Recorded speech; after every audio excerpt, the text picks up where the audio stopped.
कि 60 लाख लोग रोड पे हैं, 17 जिले प्रभावित हैं और आप पूरी बाढ़ को ब्लैक आउट किए हुए हैं मीडिया, नेशनल मीडिया से। लगभग 40 लोग मर चुके हैं बाढ़ से।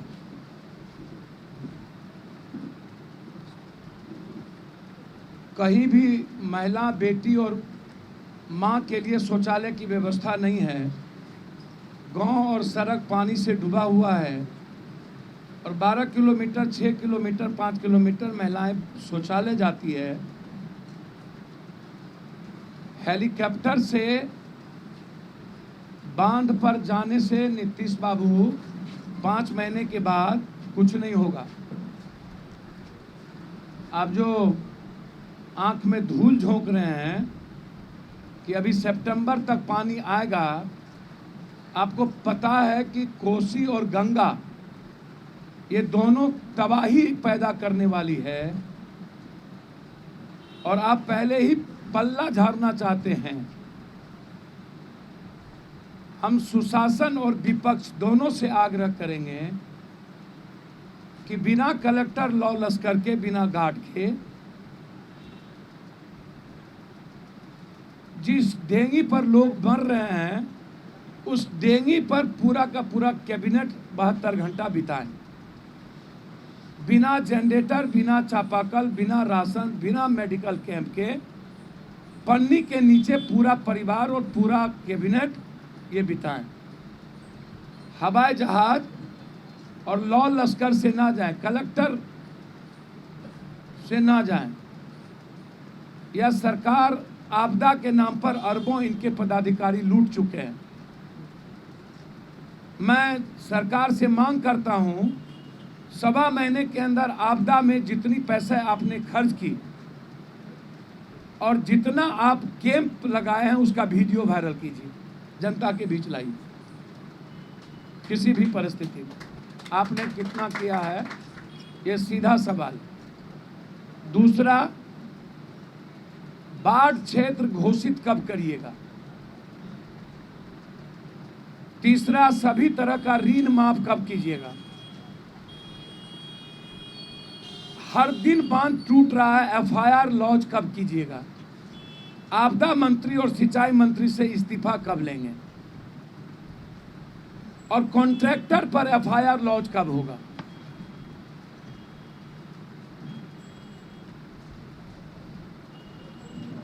आपका पूरा मंत्रिमंडल और बिहार का एमएलए जनता के बीच कब जाकर के आंसू पोंछेंगे?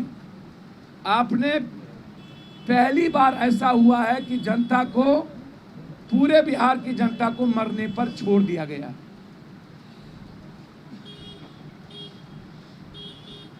मैं पूरी इंक्वायरी, ये दुधारू गाय हैं, सिंचाई विभाग बाहर, कोई ऑडिट नहीं होगा। इसके लिए अरबों खरबों रुपया इन लोगों ने लूटा है, आपदा के नाम पर, फ्लड फाइटिंग के नाम पर लगातार। दूसरा, कोरोना वायरस। सुशासन बाबू की जांच की प्रक्रिया पहले भी बुखार दिखा करके गलत थी। जीविका के द्वारा जो बुखार का टेस्ट था वही गलत था, जिसके चलते आज भारत में सबसे नंबर 1 पे बिहार डरी हुई है, सहमी हुई है और बर्बादी के किनारे पर। अब जो जांच हो रही है ब्लड का, वो बिल्कुल गलत है। जांच नाक और मुंह, कंठ से होनी चाहिए। जांच की प्रक्रिया ही गलत है सुशासन की, और इस जांच को करके नीतीश बाबू अपनी संख्या को छुपा रही है। 60,000 जांच करेंगे, यह मामला सिर्फ चुनाव के लिए है। बिना जांच के कोई भी हॉस्पिटल, आपका सरकारी अस्पताल किसी पेशेंट को अन्य बीमारी में भी लेने को तैयार नहीं है और लोग मर रहे हैं। तो कौन कोरोना से मर रहा है, कौन बगैर कोरोना से मर रहा है, यह बिल्कुल गौण हो चुका। और इसमें सुशासन बाबू की भूमिका बहुत ही गलत है। चौथी चीज, एक भी डॉक्टर पॉजिटिव केस को छूने को तैयार नहीं है, क्योंकि डॉक्टर को कोई सुविधा सुशासन बाबू नहीं दे रहे।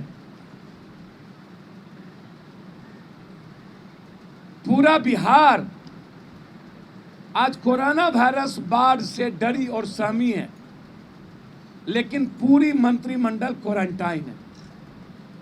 पूरा मंत्रिमंडल बिहार की जनता को मरने पर मजबूर कर दिया है।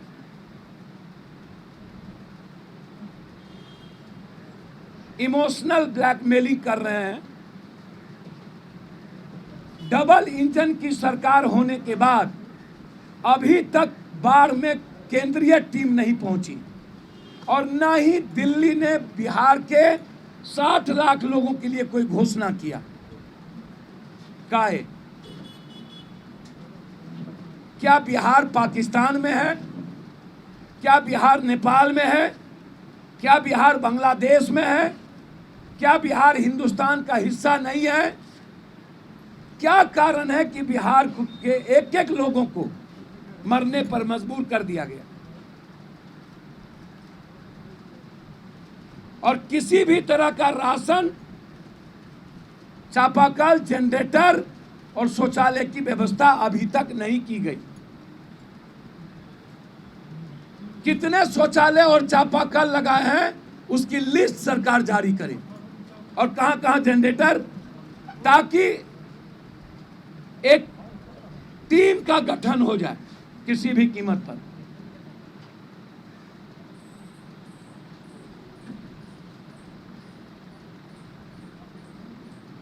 केंद्र सरकार का सौतेलेपन का बिहार के प्रति, बाढ़ और कोरोना वायरस में मरने पर छोड़ देना, और सिर्फ राफेल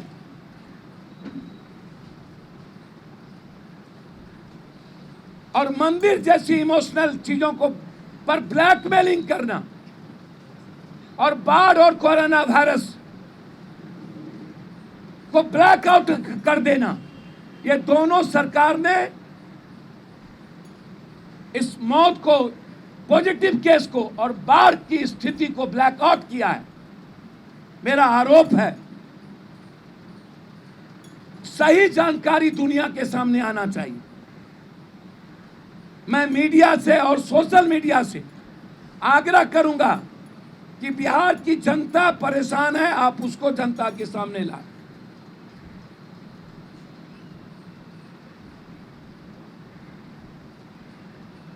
तीसरी चीज, अंतिम, लगातार अपराधी और बलात्कारियों का मनोबल।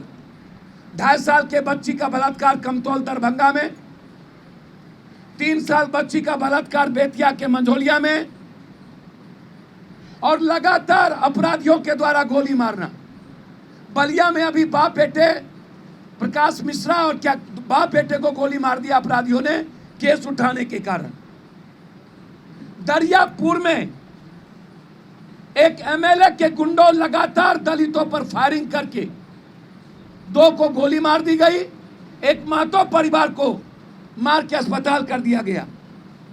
वहां के कमजोर तबके के लोगों को एमएलए के गुंडे ने लड़कियों को छेड़खानी करवाया, और कोई कार्रवाई अभी तक नहीं हुई। कोरोना वायरस, बाढ़ और अपराध, इन तीनों से बिहार की जनता मौत के साये में जी रही है। हम दरियापुर के मामले को इंक्वायरी चाहते हैं एसआईटी से, बेगूसराय, और दोनों बलात्कार में पॉस्को एक्ट लगाकर 6 महीने के अंदर सजा, और पूरी बाढ़ की निगरानी वर्तमान हाईकोर्ट के न्यायाधीश से चाहते हैं। अंतिम, जिस पर नीतीश कुमार आजकल राजनीति कर रहे हैं 1.5 महीने के बाद, लाश पर राजनीति करना तो कोई नीतीश से सीखे। सारे सबूत मिटा दिए गए, उसके बाद सीबीआई इंक्वायरी की बात हास्यास्पद तरीके से। मैं चाहता हूं पटना हाई कोर्ट के मॉनिटरिंग में 3 महीने के अंदर सुशांत के केस को चार्जशीट करके सजा सुनाई जाए। जिन पदाधिकारी को सुशांत का केस दिया गया है वो निकम्मा सीबीआई पदाधिकारी है। नौरूना बलात्कार केस और मर्डर में वही हैं, आज तक कुछ नहीं हुआ। सृजन में वही पदाधिकारी हैं, आज तक कुछ नहीं हुआ। और ब्रह्मेश्वर मुखिया के मर्डर में वही पदाधिकारी हैं, आज तक ब्रह्मेश्वर मुखिया के केस में कुछ नहीं हुआ। तो जो 3 केस में फेल्योर कर गए उसको चौथा केस क्यों दिया गया? इसके पीछे क्या साजिश है? मेरा आरोप है कि सब मिले हुए हैं सुशांत के न्याय। हमारी पार्टी ये सबसे बड़ा निर्णय ने आज तय किया है पूरे बिहार की जनता के बाढ़ और कोरोना वायरस और अपराध से बचाने के लिए। अभी एक शुरुआत है हम लोगों की, आगे देखते चलिए। हमारे बीच एसडीपीआई के अध्यक्ष नसीम अख्तर साहब एसडीपीआई के अध्यक्ष हैं और नेशनल पीपुल फ्रंट के स्टेट के अध्यक्ष महबूब आलम जी, दोनों आदमी यहां पर बैठे हैं। हम लोगों ने बिहार को बचाने के लिए एक मजबूत शुरुआत,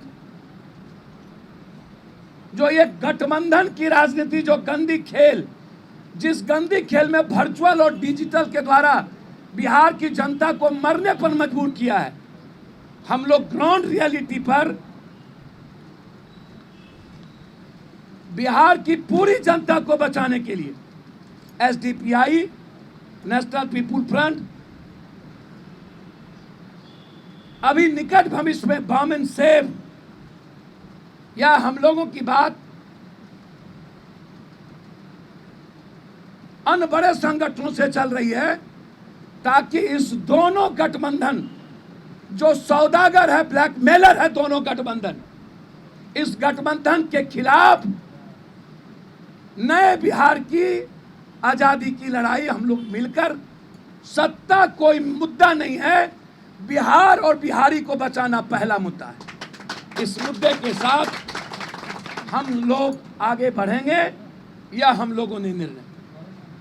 जब देश की सुरक्षा की बात हो तब कुछ किरदार अहम भूमिका निभाते हैं।